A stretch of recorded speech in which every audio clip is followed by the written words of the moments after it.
اعوذ باللہ الشیطان اللعین الرجیم بسم اللہ الرحمن الرحیم۔ یہ کاشانہ بصیرت کا یوٹیوب چینل ہے۔ سیدہ رضوانہ عابد سے سماعت فرمائیے۔ سید سبطین حجت الاسلام والمسلمین غلام علی سنجری کی تالیف کردہ کتاب درس عقائد، جسے ترجمہ کیا ہے سید سبطین علی نقوی نے۔ آج ہم اس کا 14واں درس ہدف خلقت پڑھیں گے اور یہاں توحید سے متعلق دروس تمام ہو جائیں گے۔ اس کے بعد ہم سوالات کے جوابات بھی شیئر کریں گے انشاءاللہ۔ 14واں درس ہدف خلقت، صفحہ نمبر 98۔ شروع میں ایک آیت دی گئی ہے، وَمَا خَلَقْتُ الْجِنَّ وَالْإِنسَ إِلَّا لِيَعْبُدُونِ، اور میں نے نہیں خلق کیا جنات اور انسانوں کو مگر اپنی بندگی کے لیے۔ سورہ ذاریات آیت نمبر 56۔ اہداف درس 4 دیے ہیں۔ ایک، جہان کی خلقت کا ہدف، انسان کی خلقت کا ہدف، عبودیت کے معنی، رحمت الہی کے معنی۔ گزشتہ دروس میں ہم نے خدا شناسی، وجود خدا اور صفات خدا کی معرفت کے بابت گزارشات پیش کر کے انہیں ثابت کیا تھا۔ اس کے ساتھ ساتھ یہ بھی بیان ہوا تھا کہ فقط خدا ہی تمام موجودات کا خالق ہے۔ اس درس میں ہم قرآنی نقطہ نظر سے ہدف خلقت کے متعلق بحث کریں گے۔ جب انسان مختلف انواع کی مخلوقات کو دیکھتا ہے تو اسے درپیش آنے والا سب سے پہلا سوال یہ ہوتا ہے کہ ان کی خلقت کا ہدف اور مقصد کیا ہے۔ زمین، مختلف اقسام کی پتھر، انواع و اقسام کی مٹی، اپنے تمام تر خصوصیات کے ساتھ معدنی اور بے جان موجودات، نباتات اور حیوانات کی مختلف اقسام، یہاں تک کہ جنات اور فرشتے کس لیے خلق کیے گئے ہیں؟ یہ سوال اس وقت اور بھی شدت اختیار کر لیتا ہے جب انسان کی مٹ بھیڑ مشکل حالات سے ہوتی ہے، جیسے کہ کسی میدان میں شکست فاش یا کسی بڑے حادثے سے دوچار ہونا، جیسا کہ کسی قریبی عزیز کی موت وغیرہ۔ البتہ کبھی کبھار کچھ خاص حالات و شرائط زمان کی وجہ سے انسان اس سوال کو فراموش کر بیٹھتا ہے، اور ممکن ہے کہ ایک مدت گزر جانے کے باوجود بھی یہ سوال اس کے ذہن پر دستک نہ دے سکے۔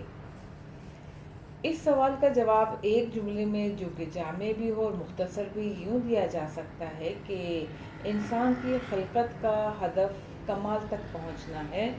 ہم اس سے پہلے عرض کر چکے ہیں کہ انسان کو چاہیے کہ اپنا ہدف تقرب الہی کو قرار دے، اور کمال طریقے تقرب ہے۔ اس بنا پر ہر وہ ظاہری کمال جو موجب تقرب نہ ہو، بے ارزش اور بے قیمت ہے۔ خدا نے انسان کو خلق ہی اس لیے کیا ہے کہ وہ منزل کمال تک پہنچ سکے۔ البتہ اس سوال کے بہتر اور ٹھوس جواب کے لیے قرآن کا رخ کرتے ہیں۔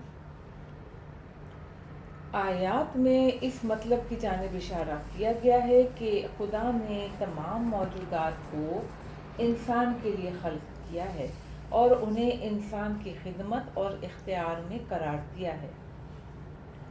سورہ بقرہ کی آیت نمبر 29 میں ہے، هو الذی خلق لکم ما فی الارض جمیعا ثم استوی الی السماء فسواہن سبع سماوات وہو بکل شیء علیم۔ وہ خدا وہ ہے جس نے خلق کیا ہے تمہارے لیے وہ سب کچھ جو زمین میں ہے، اس کے بعد آسمان کو استوار کیا اور اس کے ساتھ آسمانوں کی صورت میں مرتب کیا، اور وہ ہر چیز سے باخبر ہے۔ دوسری آیت لقمان کی آیت نمبر 20 ہے، الم تروا ان اللہ سخر لکم ما فی السماوات وما فی الارض۔ اے رسول صلی اللہ علیہ وآلہ وسلم، مشرکین سے کہہ دو کہ آیا تم نے نہیں دیکھا ہے کہ ہر چیز جو آسمانوں میں اور جو کچھ زمین میں ہے خدا نے تمہارے لیے مسخر کر دیا ہے۔ البتہ جب انسان کی خلقت کے ہدف کے بارے میں بات ہوئی تو فرمایا کہ اے انسان، میں نے تجھے اس لیے خلق کیا ہے تاکہ بہترین عمل انجام دے۔ سورہ ملک آیت نمبر 2 ہے، الذی خلق الموت والحیات لیبلوکم ایکم احسن عملا وہو العزیز الغفور۔ وہ جس نے موت و حیات کو خلق کیا تاکہ تمہیں آزمائے کہ تم میں سے کون احسن عمل انجام دیتا ہے، اور وہ باعزت اور گناہوں کو بخشنے والا ہے۔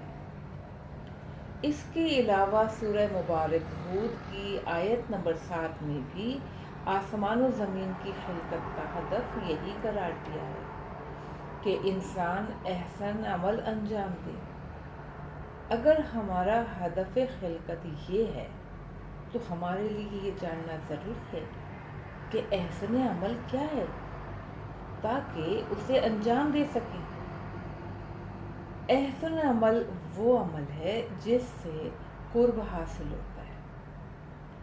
قرآن مجید اس مسئلے کے حوالے سے بیان فرماتا ہے، وَمَا خَلَقْتُ الْجِنَّ وَالْإِنسَ إِلَّا لِيَعْبُدُونِ، اور میں نے خلق نہیں کیا جنات اور انسانوں کو مگر اپنی بندگی کے لیے۔ سورہ زاریات آیت نمبر 56۔ ہدف خلقت جن و انس عبودیت کو قرار دیا گیا ہے۔ ان دو آیات کو ایک دوسرے کے ساتھ ملا کر دیکھنے سے یہ مطلب سامنے آ جاتا ہے کہ احسن عمل یہی ہے کہ انسان زندگی میں عبودیت و بندگی خدا کو اپنائے، عبودیت و بندگی خدا کو اپنائے اور ہر مقام پر اس کی رعایت یعنی دھیان رکھے۔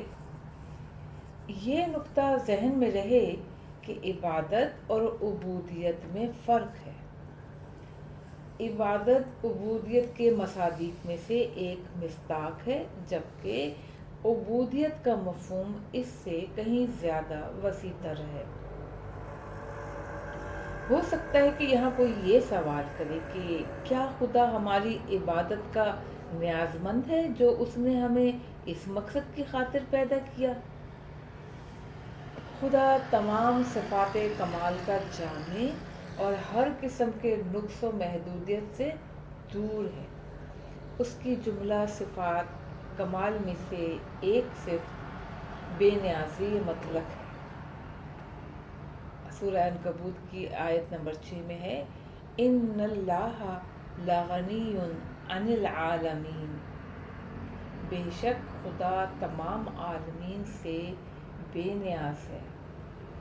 سورہ فاطر کی آیت نمبر 15 میں ہے، واللہ هو الغنی الحمید، اور اللہ وہ ہے جو بے نیاز اور لائق حمد ہے۔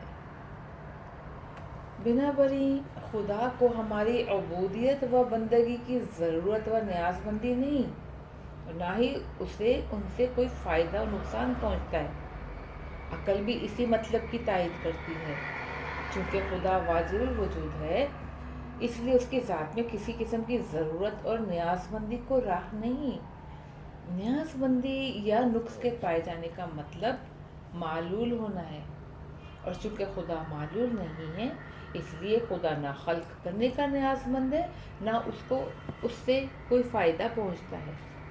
اب ہم اس سوال کا کیا جواب دیں گے کہ آخر کس دلیل کی بنا پر خدا نے ہمیں اپنی عبودیت و بندگی کے لیے خلق فرمایا ہے؟ اس سوال کا جواب خدا نے سورہ مبارکہ ہود کی آیت نمبر 119 میں دیا ہے، الا من رحمہ ربک ولذالک ذالک خلقہم، مگر وہ کہ جس پر خدا نے رحمت کی ہے اور خدا نے انہیں اسی لیے خلق فرمایا ہے۔ یعنی اس آیت سے یہ نتیجہ برآمد ہوتا ہے کہ ہدف خلقت یہ ہے کہ خدا اپنی رحمت کو ظاہر کرنا چاہتا ہے۔ وہ کمال مستلق ہے، وہ کمال مطلق ہے، اور جملہ کمالات میں سے ایک ظہور رحمت بھی ہے۔ کتب علی نفسہ الرحمہ، سورہ انعام کی آیت نمبر 12۔ خدا نے اپنے اوپر رحمت کرنے کو واجب کر لیا ہے۔ مجروح کا شعر ہے، درہم طالب طاعت نہیں ہے، میرا محتاج ہے اس کا کرم کیا۔ رحمت الہی ہر موجود کو بقدر ممکن عطا کی گئی ہے اور یہ اس میں ظہور فرما ہوئی ہے۔ جمادات اور معدنی اشیاء نے اپنی قدر وسعت کے تحت کمال سے حصہ پایا ہے۔ نباتات نے جمادات سے زیادہ، حیوانات نے اپنی ظرفیت کے مطابق اور فرشتوں اور جنات نے اپنی ظرفیت کے مطابق کمالات الہی سے حصہ پایا ہے۔ بعبارت دیگر خداوند عالم کیونکہ خدا ہے اس لیے خلق کرتا ہے، وہ وسیع رحمت کا حامل ہے اور فیض پہنچانا اس کا کمال ہے۔ اب سوال یہ پیدا ہوتا ہے کہ کیا ممکن ہے کہ کوئی ایسی موجود خلق کی گئی ہو جسے کمالات کی آخری ممکنہ حد عطا کی گئی ہو؟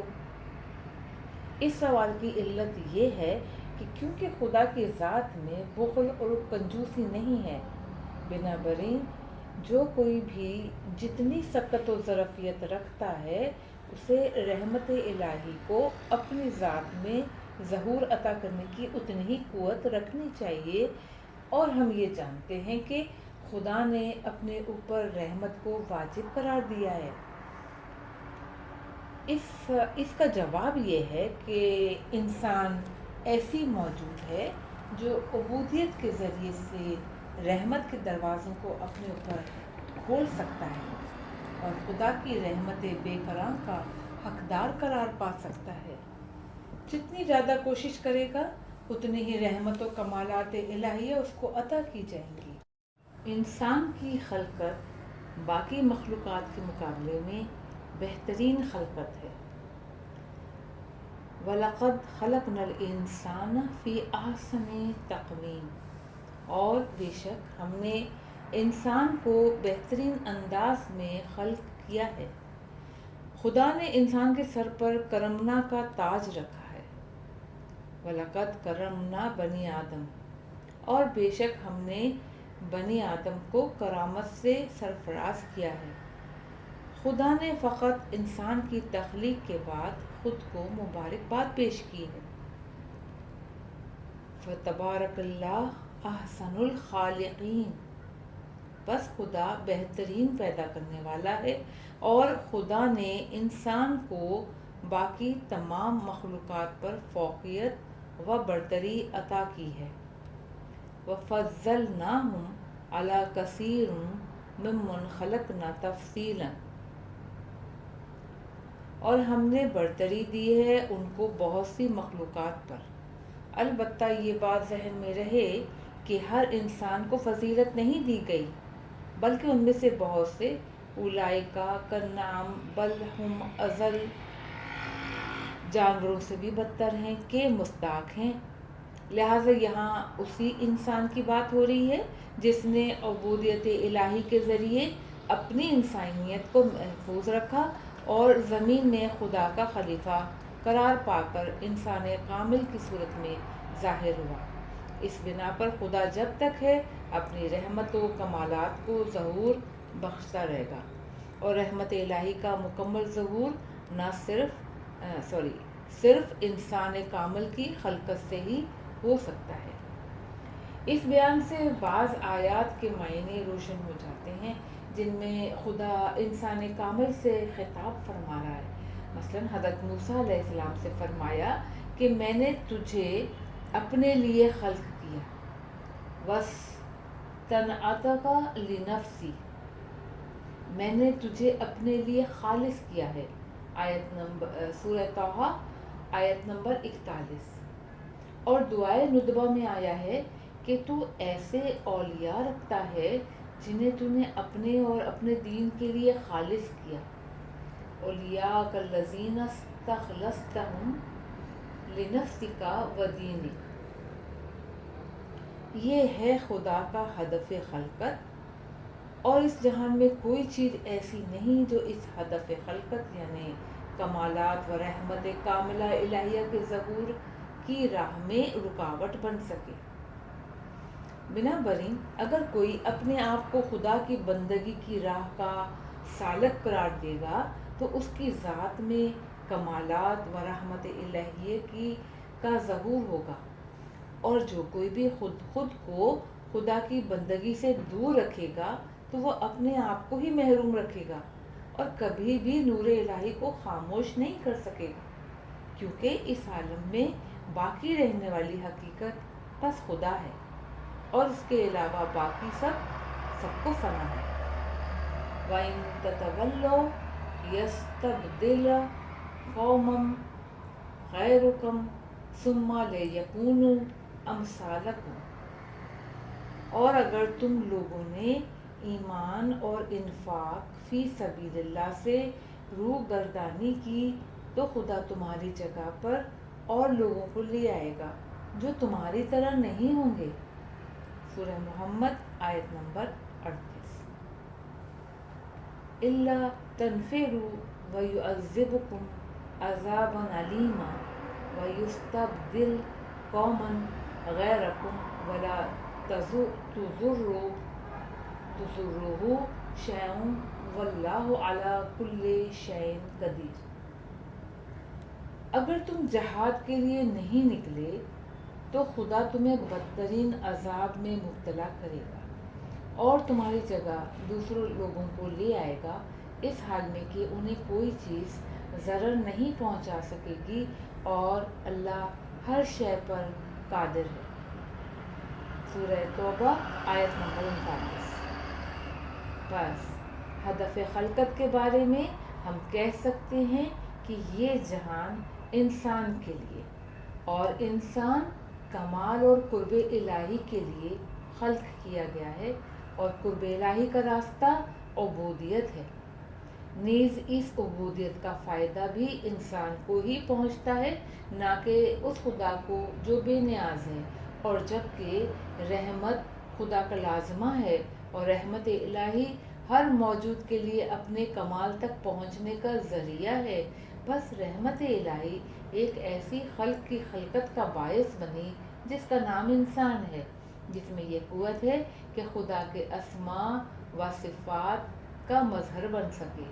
لہٰذا خدا بند عالم اپنی رحمت کی بنا پر مسلسل انسان کامل کو خلقت بخشتا ہے. خلاصہ درس، اس میں 4 نکات ہیں. نمبر 1، خدا کا انسان اور جہان کی خلقت سے ہدف کیا ہے؟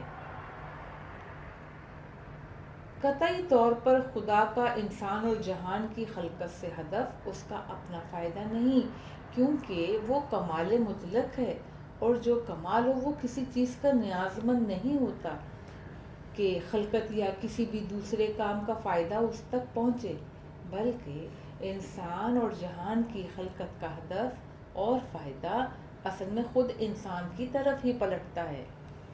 نمبر 2، اس سوال کے عارفانہ اور فلسفیانہ جواب سے صرف نظر کرتے ہوئے ہم قرآن سے اس کا جواب دیتے ہیں. ایک طرف قرآن کہتا ہے انی جاعل فی الارض خلیفہ، میں انسان کو زمین میں اپنا خلیفہ بنانے والا ہوں. یہ بھی فرماتا ہے کہ هو الذی جعلکم خلائف الارض، وہ خدا ہے جس نے تمہیں زمین میں جانشین قرار دیا. کچھ اور آیات انسان کی علت خلقت کو منزل عبودیت تک پہنچنا بتاتی ہیں. کچھ آیات انسان کی خلقت کا ہدف آزمائش کو قرار دیتی ہیں۔ نمبر 3، ان آیات کی جمع بندی سے یہ نتیجہ سامنے آتا ہے کہ خدا نے انسان کو اپنا خلیفہ قرار دیا ہے اور راہ خلافت راہ عبودیت سے ہو کر گزرتی ہے، اور مقام عبودیت انسان کو آزمائش کے ذریعے سے حاصل ہوتا ہے۔ نمبر 4، اگر کوئی سوال کرتا ہے کہ خدا نے انسان کو کس وجہ سے اپنا خلیفہ قرار دیا ہے، جواب میں ہم کہیں گے کیونکہ خدا خدا ہے اور رحمت کا حامل ہے، اس لیے خلق کرتا ہے۔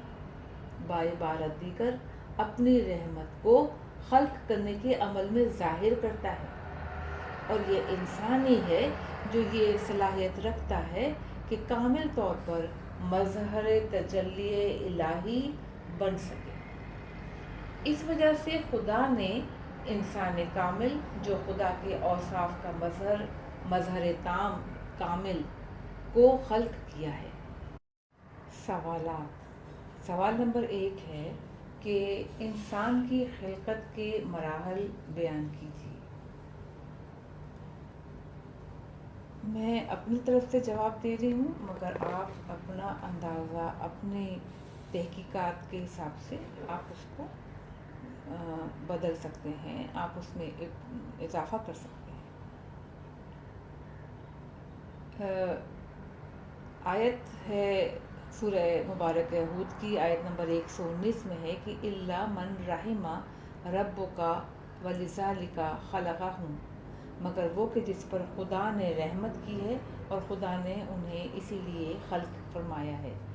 یعنی اس آیت سے یہ نتیجہ برآمد ہو رہا ہے کہ خلقت کی ہدف جو ہے، ٹارگٹ یہ ہے کہ خدا اپنی رحمت کو ظاہر کرنا چاہتا ہے۔ وہ کمال مطلق ہے اور جملہ کمالات میں سے اس کا ایک کمال ہے ظہور رحمت، یعنی کتب علی نفسہ الرحمہ، سورہ انعام کی آیت نمبر 12، کہ خدا نے اپنے اوپر رحمت کرنے کو واجب کر لیا ہے۔ اب رحمت الہی ہر موجود کو بقدر ممکن عطا کی گئی ہے اور یہ اس میں ظہور فرما ہوئی ہے۔ جمادات اور معدنی اشیاء نے اپنی قدر وسعت کے تحت کمال سے حصہ پایا ہے۔ پھر اس کے تھوڑا سا بلند جو خلقت ہوئی ہے نباتات کی، نباتات نے جمادات سے زیادہ حصہ لیا ہے۔ ان سے ایک درجہ بلند ہیں حیوانات نے اپنی ظرفیت کے مطابق، پھر ان سے بلند ہیں فرشتے اور جنات، انہوں نے اپنی ظرفیت کے مطابق کمالات الہی سے حصہ پایا ہے۔ مگر خداوند عالم کیونکہ خدا ہے اس لیے خلق کرتا ہے، وہ وسیع رحمت کا حامل ہے اور فیض پہنچانا اس کا کمال ہے۔ تو جو انسان کے لیے بات ہوتی ہے کہ انسان کے لیے اللہ تعالیٰ نے فرمایا ہے کہ تمہیں میں خلیفہ بنا رہا ہوں، تمہیں میں کرامت بخش رہا ہوں، تمہیں میں نے سب سے بہترین پیدا کیا ہے۔ تو اس کے خلقت کے مراحل میں جو سب سے ممکنہ کمال کی چیز جو اللہ تعالیٰ جس پہ خود اپنے آپ کو مبارک پیش کرتا ہے، تو وہ انسان کی تخلیق ہے۔ وہ اللہ تعالیٰ نے جب خلق کیا اور پھر اس کو اپنے رحمت و کمالات کا ظہور بخشا، تو وہ رحمت الہی کا مکمل ظہور صرف انسان کامل کی خلقت سے ہی ہو سکتا ہے۔ یہاں یہ بات ہے کہ یہ ہر انسان کو فضیلت نہیں دی گئی ہے، اور بہت سارے انسانوں کو کہا گیا کہ وہ جانوروں سے بدتر ہیں۔ ہم اس انسان کی بات نہیں کر رہے ہیں، ہم جس انسان کی بات کر رہے ہیں اس نے اپنی انسانیت کو محفوظ رکھا عبودیت الہی کے راستے سے، اور زمین میں خدا کے خلیفہ جو قرار پا کر انسان کامل کی صورت میں کہا گیا تھا اس طرح سے ظاہر ہوا، اور اس بنا پر خدا نے اس کو انسان کامل کی خلقت سے اپنی رحمت الہی کا مکمل ظہور بخشا۔ حضرت موسیٰ یعنی انسان کامل سے خدا نے فرمایا کہ تجھے میں نے اپنے لیے خلق کیا، تجھے میں نے اپنے لیے خالص کیا، اور یہ ہے خدا کا ہدف خلقت کہ